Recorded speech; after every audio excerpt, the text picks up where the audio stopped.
Hello and welcome to Dinis Guarda, Cities ABC Open Business Council YouTube podcast series. We are here once again to continue profiling global thought leaders, entrepreneurs, and the people changing the world, the ones that create the moonshots and try to push forward new solutions for the problems we're solving and the problems we are actually facing, but as well trying to put a bit of personal input and personal blood in what we're doing. And what we've been doing this podcast series that we are actually very proud with our growth, but as well with the fantastic people we've been bringing here, is to bring really wonderful people that have really a lot of capacity to change the world. That's the case today of our special guest, Luke Stokes, that is joining us from Puerto Rico. And just as an introduction, Luke Stokes is the managing director at the Foundation for Interwallet Operability, and as well involved with foxyshard.com and co-founder of the eosDAC Custodian. Luke is a citizen of the world that has been, of course, leading a work quite important in the Foundation for Interwallet Operability, which we're going to be talking today, which is key, especially for people that are using blockchain technology and wallets around the world, because most of the wallets don't speak with each other. And this is a key element. But is as well a personality that has been working in a lot of technology, as well working with the likes of Brock Pierce in terms of technologies and solutions, and actually working with countries and other things, and as well working with a lot of industry players trying to find solutions to solve the problems we're using in the early adoption of blockchain technology that is right now going mainstream, but we have a lot of stuff to do still. Luke as well has been trying to look at this from a both technology and human perspective, which we're going to be talking today. So without more, and of course, we're going to put the bio and all the information about Luke on the bottom below where you are here in our YouTube podcast series and whatever you find us in the internet. So Luke, welcome to our series. Thanks so much for having me. I really appreciate it. So look, I want to start with, so now you're based in Puerto Rico and you have quite a broader technology, business and acumen, but tell us a bit about your background. How do you, first of all, end up in Puerto Rico? I think you're not from Puerto Rico from your bio and other things, for sure, but as well a bit of your trajectory that made you come where you are now, leading a very important organization and foundation. Oh, thank you. Yeah, I grew up actually in Southern California. That's where I met my wife. We worked for actually a nonprofit organization there. And they shut down the office there and kind of merged it with an office in Nashville, Tennessee. So it was kind of the last place we expected to move, my wife, Karina and I, but we figured, well, either we both have to find a new job or let's go ahead and try out Nashville. So we planned to stay for a few years in Nashville, and the city kind of grew on us. We ended up staying almost 13 years. We raised 3 kids together. They're now 8, 10, and 12. And it's kind of through that process, eventually found out about Bitcoin in 2013, got very excited about, and I was in the payment space with FoxyCart, which is now Foxy.io, a company that I co-founded with a good friend of mine. We built that for about 10 years. So I was very familiar with the payment space. And as I kind of, found out about Bitcoin and kind of contrasted it with the central bank digital, system of currency and fiat currency, kind of got very excited about its potential. And eventually kind of got to the point where I was like, well, if you can have, money without government, currency without government, what other things can you have without government? And really got interested in the kind of anarcho-capitalist or voluntarist. And by that, I mean, no rulers, not no rules, and got interested in human organization that can be done in different ways. And eventually kind of got to the point where I was like, I don't know that I want to continue funding what I see as the military industrial complex on a global level, thinking of like Smedley Butler, war is a racket, that kind of stuff. So I remember talking to my wife saying, we should consider renouncing citizenship and moving to, some other country. So I don't have to support the largest military in the world. And she was kind of like, yeah, no, that's crazy. We're not going to do that. And so I started exploring what are other options available to me. And a good friend of mine, Sean King, moved here to Puerto Rico a year before we did. And he said, hey, we're moving to Puerto Rico and you should come. And I remember replying to him on a Facebook chat saying, yes, I'm going to. And a year later we did. There's a great tax incentives here, so I don't have to participate in the federal tax system with my capital gains and things of that nature. But beyond that, it's just an amazing, beautiful island, incredible people, incredible culture. There's a growing crypto community here as well, who have a similar vision to kind of help create a world we all want to live in using this technology. So yeah, I kind of just found myself stumbling into this, and now it's been over 3 years now, and we love it. It's a fantastic place to be. Wow, that's amazing. And I know because I have quite a lot of acknowledged people and friends over there. So in terms of your background, and you mentioned a couple of the companies that you've been working, especially FoxyCart, which is an interesting case study as well, and the co-founder of eosDAC, Custodian. So can you tell us a bit from the technology trajectory that you've been going until you went to the Interwallet Operability Foundation, a bit of this kind of technological trajectory, especially in the way you've been seeing the evolving part of financial and payments, which is a key element in the world economy and still very tricky, let's put it that way. So I would like to hear a bit from both your entrepreneur hat and as well your technology hat. Yeah, definitely. I majored in computer science at the University of Pennsylvania. I started building websites actually towards the end of high school. So I was 1996 actually building my first website. So I got to see the whole .com kind of rise and fall during the .com era. And kind of through that love of technology, eventually got to the point where my friend invited me to help build the shopping cart. And I said, well, I built shopping carts before. How hard could it be? And for months, we'd go back and forth and say, well, what about this one? What about this one? He was running an e-commerce, or actually more of just a development shop, but needing e-commerce. And eventually he convinced me that every other product in the space, back in 2005, 2006, 2007, didn't meet his needs. So we started building out together a project that I thought would be a weekend project, and it ended up taking about 10 years. And we built a custom e-commerce solution. And the idea being, instead of just having a separate website for your e-commerce and a separate website for your marketing, what about bringing your e-commerce directly to your marketing with a very seamless experience? And so we did that, and we bootstrapped, so we never raised any funding, and we had a lot of fun just basically building a lifestyle business. We had a very small team, but it was fully remote. So I was immediately exposed to kind of the remote team building, back in 2007, 2008, kind of recognizing like with the technology today, we don't need to have an office. So we never really did have an office. And I think that kind of set the stage for my passion for decentralized autonomous communities, decentralized autonomous organization, DACs and DAOs. And I got thinking about that kind of framework with worker proposals and where you can hire people from anywhere in the world. You can pay them with cryptocurrency to anywhere in the world. And in 2013, I really got excited about Bitcoin. I think my first purchase of Bitcoin, I spent $50 and I got 2.5 Bitcoin. So they were $20 a piece. It was a pretty good deal. And I got pretty excited about it. And I was tweeting about it quite a bit in 2013, blogging about it on our platform, trying to get our stores. We've got thousands of stores now at the e-commerce platform saying, why don't you accept Bitcoin as a payment option? And we integrated with BitPay. There was a Bitcoin wiki entry. It actually still is for FoxyCart then.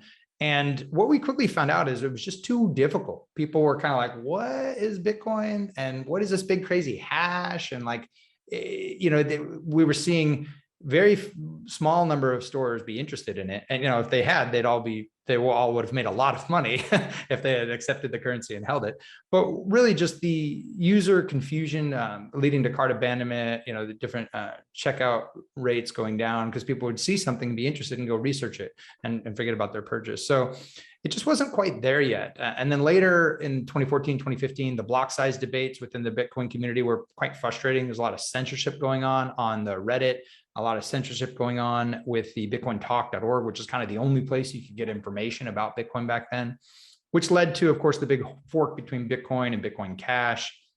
Now there are different narratives as to whether Bitcoin is a store of value or whether, it should be peer-to-peer digital cash like it was originally intended. And through kind of all that discussion, I got a little disillusioned with it. And around 2016, I found out about the Steemit platform. And Steem is a blockchain now called Hive, and that's a whole nother story, where you could blog on a blockchain. You could actually take your content, put it on a blockchain, and it would be immutable, censorship resistant, there forever, and you would earn cryptocurrency. I got my wife invited, got her excited to do it. She was doing photography, things like that. She actually converted some of her Steem into Bitcoin, bought a GYFT card for Amazon, and then bought a camera lens. So she was like, oh, this weird crypto digital thing you're doing, it's real. Look, I have a camera lens, and the ability for an everyday person like my wife to be able to use cryptocurrency in a blockchain was very appealing to me. And the human readable addresses on that blockchain also, along with BitShares and eventually EOS, trying to make it more user-friendly. I was very passionate about. Eventually got recruited to be a block producer there, what they call a witness. And then through that whole process, there was a moment where the Steam blockchain itself basically got Sybil attacked, which means one person pretending to be multiple accounts. They took over the chain through a combination of interesting stories, lies, deceit, everything else you could throw into that. It should be made into a movie at some point. I remember woken up one morning and I got a notification on my phone, and it's like, oh, my seed node, my backup node, and my main producer node, they all went down. That's a chain failure. What's going on? And I look and see that the chain had been taken over. So the community moved over to the Hive blockchain. We basically took a snapshot of everything, created a new community, excluding accounts that attacked the network. And that community's been thriving and doing well since then. And also I got recruited to help with the launch of the EOS network as a block producer there. EOS also being delegated proof of stake consensus, which is similar to the mechanisms of the BitShares and Hive that Dan Larimer created. And so I'm, again, just passionate about tech that actually works, pragmatically, things that can be built on top of it. I'm very passionate about DACs and DAOs as far as new governance models for companies, nonprofits, even governments. And these governance models have to make participation easy. So the user experience has to be easy, as well as the barrier to entry as far as like costs. So a lot of the Ethereum transactions, for example, were very expensive.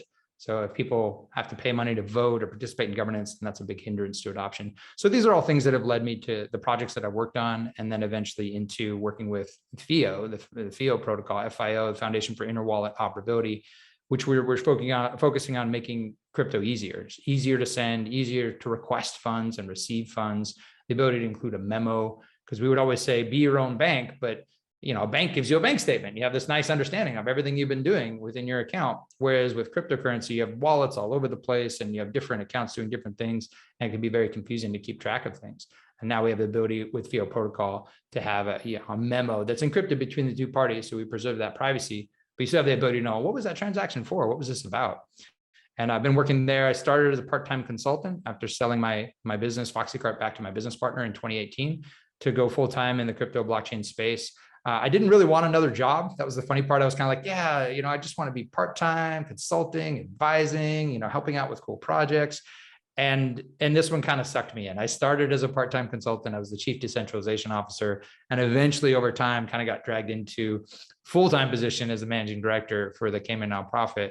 And it's an interesting story how this protocol came about, because there was a normal traditional company with a traditional raise called DAPIX, and they kind of built out the technology, built out the IP, and then a Cayman nonprofit with a fully decentralized group of block producers familiar with delegated proof of stake from Hive and EOS and other networks, took that software, purchased it through the Cayman Foundation, and launched the chain. So it is kind of a decentralized autonomous consortia as the way it runs today.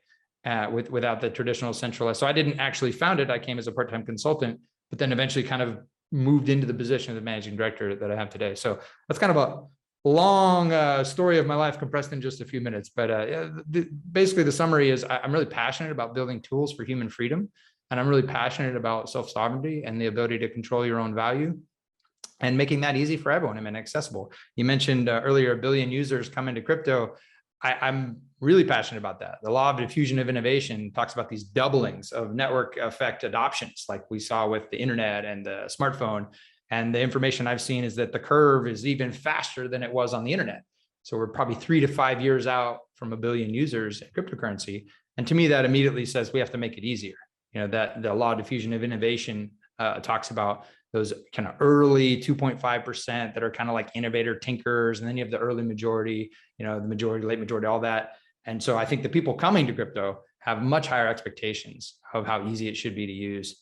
I remember mentioning that to Brock actually at NYC NFT. And he said, Luke, I know you talk about, about 3 to 5 years. He's like, I'm thinking more 12 to 18 months, which is kind of optimistic to me, but who knows? This is all the things we're trying to help with, because I think the companies that focus on usability percentage-wise focus on the people that are coming. That's a much larger number than the people that are in it today. And those people have higher expectations. So yeah, that's kind of a summary of what I'm into and passionate about. I really think that if you build technology that doesn't help a human being, then what's the point? So we really need to focus on the user and the user experience as far as what we do. No, amazing. And I think I love your vision, and I think we share it as well in this series and with all the things we're doing. So one question, I think, especially for people listening to us, I think most of my audience knows what is a DAO. and governance solutions. I think for the ones that don't know, what DAO is, decentralized autonomous organization that creates solutions in terms of technology for governance, in terms of communities and different areas, eventually even governments in the future and other things. But so one of the things, so picking in what you said, so you spoke about DAOs, governance solutions, and rethinking human coordination that is focused around intrinsic motivation, flow, dharma, and the like, and not based on extrinsic motivations like rewards, punishment, and threats. So I would like to touch this because it's not easy, okay? Even me, I probably lose my temper a lot with my team and so forth, because you want to get things done. And normally one thing I learned as well is that most of the people just go with the flow. So I want to ask this specifically because at the moment we have in the world two kind of models, centralized and decentralized models. And the two models are going, and I think if for people listening to us that probably read the book, the starfish, or the spider and the starfish, you have the two models, and I think the oldest models is like the Mohican Indians, and then for instance you have of course the Alcoholic Anonymous that are kind of known decentralized organization, or even Wikipedia, and then of course you have the spider, which is the world economy. So how can we kind of look at this, because this comes as well with the first of all, the sense of governance, the sense of leadership, and the sense of technology, because of course, right now we have to do this, but we are dealing with machines as well. So it's a big question, but I know that you are a thinker as well. I would like to hear, how do you see this? Yes, it's my favorite topic to discuss, where's the future of humanity going and how are we going to get there? And I love talking about DAOs and DACs. I talk about them as a group of people with a shared goal.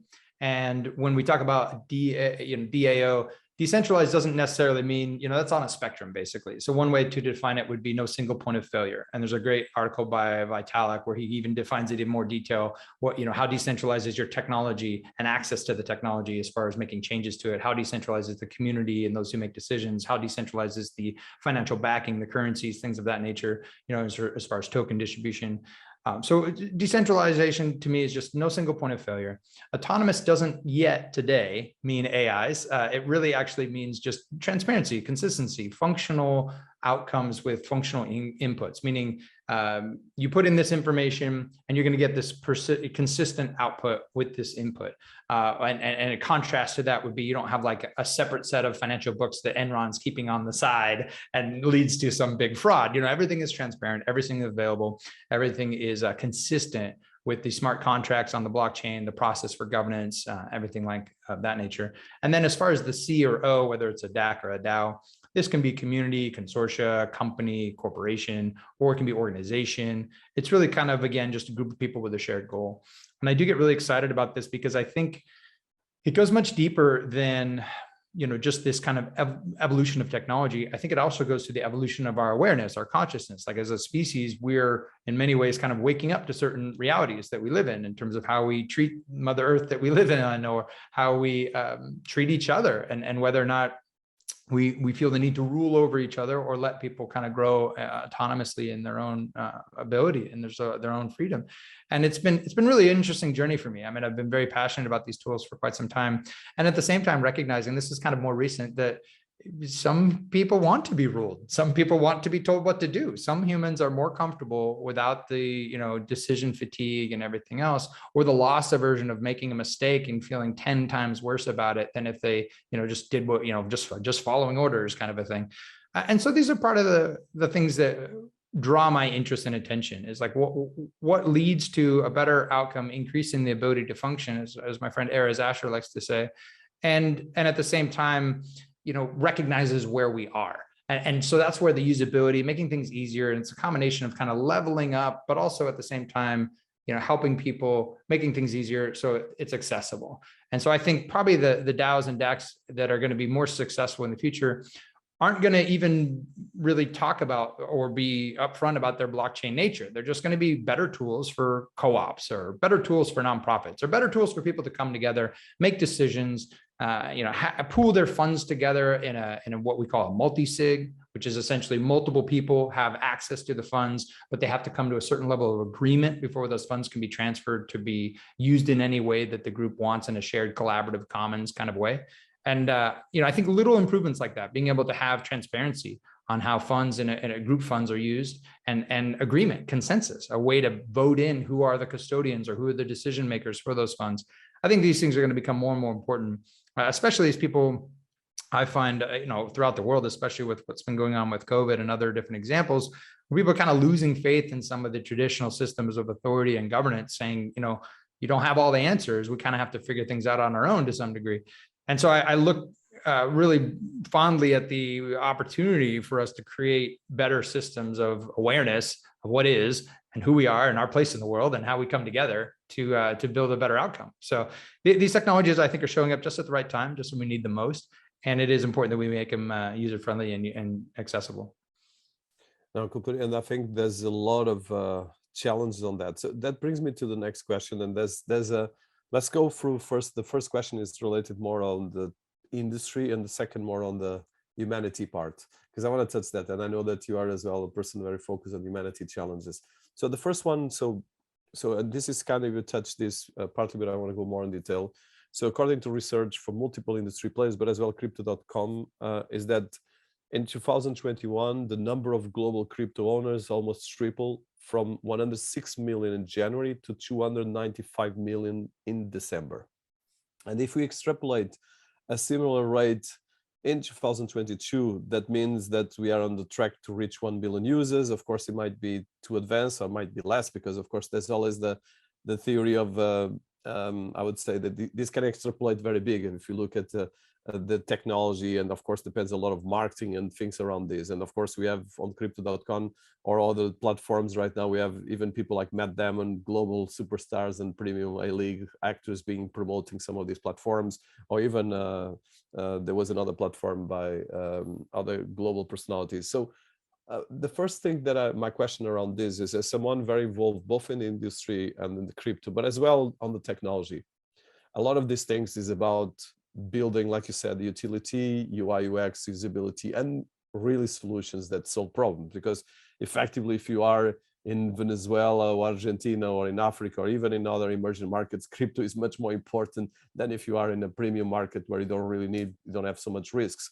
So as someone that is trying to create this interoperability within wallets, what do you think is the most important thing that we need to do? Create a truly, first of all, internet of trust, and to make this technology speak with each other, which is very similar to when the internet was created, because it started not immediately with the billions of users that we have now. Yeah, one of the examples we use, analogies we use often with FIO, is the HTTP protocol, Hypertext Transfer Protocol. You had the internet, which is kind of a mix of a bunch of different protocols, from FTP to Finger to Gopher to who knows whatever else. And once the HTTP protocol came about, you had this user experience of the World Wide Web, the web browser. You had a clickable interface that made sense. And we did see a huge spike in adoption of usage of the internet once we had that protocol. And we look at the FIO protocol as a similar way to provide a user experience for all of crypto. So it doesn't matter which token or which chain. You don't have to deal with the big crazy hash addresses that are confusing. If you get one character wrong, you lose your money, or you have no way of, you said back to trust, you have no way of knowing when somebody messages you a Bitcoin address. You're like, okay, was there a man in the middle attack? Meaning someone got in between that message, swapped out the intended Bitcoin address with their own attacker's Bitcoin address, and then you send to the wrong person. So you see people sending a test send. Okay, I sent you a little bit. Did you get it? And you got to wait for 6 confirmations or whatever it might be on different blockchains. And so that just adds confusion and stress, really. It's not enjoyable and fun to work with crypto when you're afraid you might lose your money at any moment because you send it to the wrong address. And we did a usability study in 2018 where this was unfortunately very common, the people losing funds, sending to the incorrect address or messing up a transaction in some way. So FIO is very simply a couple different features, a human readable crypto handle, such as Luke at Stokes, in 2 parts, a domain part and a username part. And the reason we have that separated is that you have full ability to create your own brands without any name collision. So you can pretty much get any address that you want. I have Luke at Stokes. I registered the Stokes domain, so I can give those addresses to my family. And I've set it as a private domain in this case. So I'm the only one it's essentially an NFT. I'm the only one as the private key holder of that NFT that can register crypto handles on that domain. And so with that crypto handle, I can then map a Bitcoin address, an Ethereum address. And that way, if anyone wants to send me cryptocurrency, if they're in a FIO-enabled wallet, and we have, I think, 30 to 40 different wallets and exchanges. There are many more in MOU stage, where instead of placing a Bitcoin address or scanning a QR code that's unencrypted and again might have a man-in-the-middle attack, I can just send Bitcoin to look at Stokes. The wallet does a lookup on the FIO chain, grabs the correct Bitcoin address, and then sends Bitcoin natively to me, just like it would even if FIO wasn't involved. And then additionally, I can request funds from someone. And this is what we actually today, as we're recording this, I just finished paying the team for the month. We use FIO requests as well internally, where you can request funds from someone with the exact chain code, the exact token code, and a memo explaining exactly, how much, what it was about and the amount that you want to receive.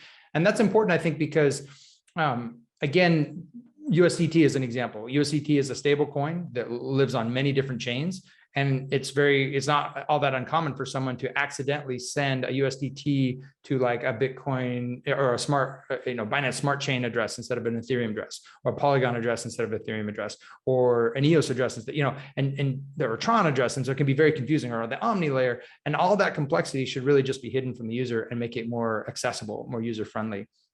And so that's what we're trying to do with that user experience, so that you don't have to worry about the underlying details, like we're connected on this video call, but I don't know if WebSockets are being used or there's some streaming video compression protocol or whatever. I just want the user experience. And that's one of the things that I think is also really important when we think about where things are going on that scale of decentralization versus centralization. Central bank digital currencies, as an example. I have big concerns about this because people think, oh, that's digital currencies like Bitcoin, right? I'll just use that. They get a new update on their banking app from their central bank, controlled bank, and they think, oh, it's all good. But they don't realize is that could be a tool to control how they use their own funds. It could be a tool for tracking them much more so than the dollar. And one of the reasons I think people will flock to those technologies is they'll be cheap, fast, and easy to use because they're centralized.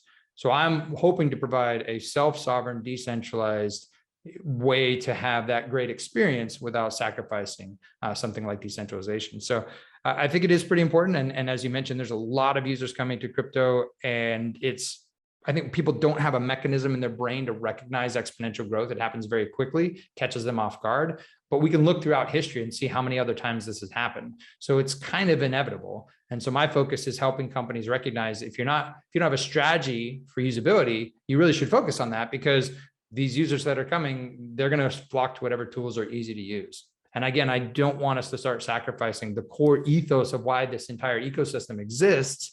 The principles, like the Cypherpunk Manifesto and other things that led into the creation of Bitcoin, the principles of having self-sovereign control of your own value, the censorship resistance, the ability to communicate. These things are really important for freedom and for humanity. And so I don't want to sacrifice those as we move forward for the sake of usability. And so that's why these protocols and others like it, I think, are important. Yeah, you're completely right. And I think this is kind of a big challenge because, and I know that we have limited time to talk. I have a lot of more questions, but I think my probably last question. So you touch NFTs, you touch as well a lot of innovation that is coming out of these things. So we have in one end the DAOs and the centralized and decentralized technologies, but we have to be realistic that I would say 90% of the world economy, not to say 99, is highly centralized. Yeah. So let's say we have a bit of the vision and the utopia, and actually we have already technology, but then it's about how to scale this. So from the standpoint right now that we have, for instance, the NFTs is a great example where suddenly this become a $20 billion ecosystem. We have as well the metaverse that is right now 40 billion with potential to go to 5 trillion actually, or 2 trillion, something like that. So the question for you is, how do you see, especially as a humanist, which I think it's what I'm hearing in your words, and as well someone very interested in creating a human part, and you mentioned as well in our personal talks about your focus on meditation, and as well as so a conscious that we have to bring to technology and even to our lives.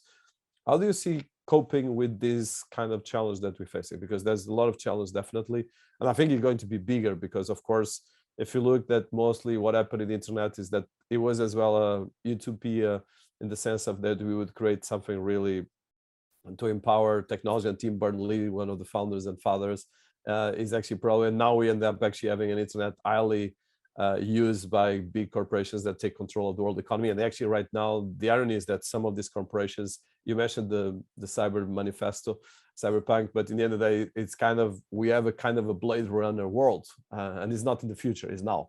So how do you see this, and as well, some of your notes about the NFT revolution and the metaverse, and how can we use this to a more positive environment? As my last question. It's a great, expansive question. Yes. It touches on all many things. I really enjoy it. We could spend a few minutes talking about it for sure. I'm very excited about NFTs. There's an interesting project called Materium, where they basically are thinking about if you take all this locked up value and basically giving a digital passport, giving it an NFT, a physical item, so you could create a rule sets and have DAOs managing it. An example in that project I thought was interesting, where they could take like a Stradivarius violin and say, this violin has to have 3 concerts a year, and one of them needs to be for charity. And they could actually keep track of whether or not that contract was honored as it moves throughout different jurisdictions in physical space. So there's some really interesting ideas about, obviously fractionalized property, and how you can actually kind of free up liquidity for people that instead of just owning one home, you might want to rent and have exposure to 1,000 homes in many different jurisdictions and locations. Just like you'd want to have a different expansive investment portfolio, and just so many different interesting things you can do once you start tokenizing. A big part of it, and the big concern that I have comes in actually 2 parts. One, we touched on briefly about trust and building a network of trust. I think that relates to, for example, FIA protocol has an ability to sign your NFTs. So as an author, as a creator of an NFT, I could take my human readable address, Luke at Stokes, for example, and I can cryptographically prove that I created that. And that's really important, because a lot of times you hear about like a Beeple JPEG worth, millions of dollars. Somebody could just take that image, redeploy it on a different contract on a different chain, and claim to be that artist. And other people will be scammed by that fraud. And I think that's really terrible, considering the entire point of this is these are cryptographic entities, but that can happen because of the lack of usability. So now with like Unique.one is the first platform to integrate FIO NFT signatures, we have the ability for artists to come in and say, hey, I'm going to sign it, and it's human readable. And no matter where it goes on the internet, you can check my entire collection and say, if it's not signed by my user handle that you can easily see, then it's not actually legitimate, just like they sign their art today. So I think that's a big important part of trust. And that goes along with that, another one that's very interesting and concerning, and will certainly have a major place to play in the metaverse, is digital identity. And this is a topic that I can't get away from. It keeps coming into my consciousness. It keeps coming into my relationships. There's some really interesting projects like keychain.org, where they're trying to solve this problem without creating a totalitarian nightmare. And this is another part that's near and dear to my heart. If we start, and I'm reminded often, for example, that, IBM was a company that provided the machines that provided the, barcode numbers that went on all the Holocaust victims, and so like, we have to be very careful about how we implement this technology and how it's used. And if we, for example, create these kind of, motivational economic systems where it's like, if you do what we want you to do, then you can live, then you can have food, then you can purchase, with your funds and things of that nature, that it creates a very dystopian reality. And so we have to be extremely careful, I think, on how we use these technologies for digital identity, how we ensure privacy, self-sovereignty, all these kind of things. And at the same time, recognize that these are amazing tools for freedom and liberty. And we think about, for example, corruption in government, corruption in nonprofits, corruption in corporations, whereas we can actually use this transparency that a blockchain provides to our benefit as well, saying individual privacy, but group transparency, meaning if a group is going to move in a certain direction, they're going to be very transparent about what are they using their funds for, where are they getting those funds. I do think that's beneficial. So it's this kind of mix between the need for full encrypted privacy and full radical transparency, and finding ourselves in that mix as we're moving forward as a species, and thinking about, for example, another interesting aspect of the transparency is a blockchain. Anything on a blockchain is public. Anything on a blockchain is accessible. And so you have the opportunity, for example, as we develop future AIs, to make better decisions about what we're doing. Analogy I like to use is kind of fun. Let's say you go to a restaurant and they're like, well, you can use this butter, or you can use this butter, and this butter costs 17 cents more. But if you use this butter, it costs 17 cents more, you're going to save some village in Africa you've never heard of because of some butterfly effect all the way through the world that, this was more sustainably manufactured. I think most decent human beings would be like, I'll pay the extra 17 cents for that different butter on my bread, And I think AI and the ability to have these open data sets of DACs and DAOs where the decision-making is known and we can start learning from our mistakes within those environments creates a lot more signal as opposed to noise. A lot of the government institutions today are full of corruption and politicking and revolving door politics, regulatory capture. These things create so much noise that it's hard to make decisions on, are we moving forward? Was that a good decision or a bad decision? Will we do that same thing again or not? And so I'm very excited about where we're going. I think we have to level up our awareness as individuals and as communities and species to recognize these are all tools for recognizing what is and being able to manipulate the world around us in ways that are beneficial to us and hopefully our environment as well. That's essentially what technology is. And so thinking through from that standpoint of personal responsibility, I think is really important. And I just want to thank you and your team for getting these conversations out there. I think they're really important, educating people, helping people understand what's coming, because it's going to be an exciting, wild ride. Thank you so much, Luke. I know that you have to go. There's a lot of more questions, but I'm sure we're going to have a take two on this. Congratulations on the work on Theo. I think everyone listening to us, please go to your Twitter account where you're doing fantastic work, and LinkedIn. And we're going to put all these lists. And I think especially, I hope you're very successful, because for me, I'm one of the ones that want to use Theo and all the success of that, but as well, keep discussing these ideas and educating, and as well being part of this, because like you said, the DAO is about us being part of this and making it happen, because we have more decision than sometimes we all think. Thank you, Luke. Thank you for having me. I look forward to a future conversation.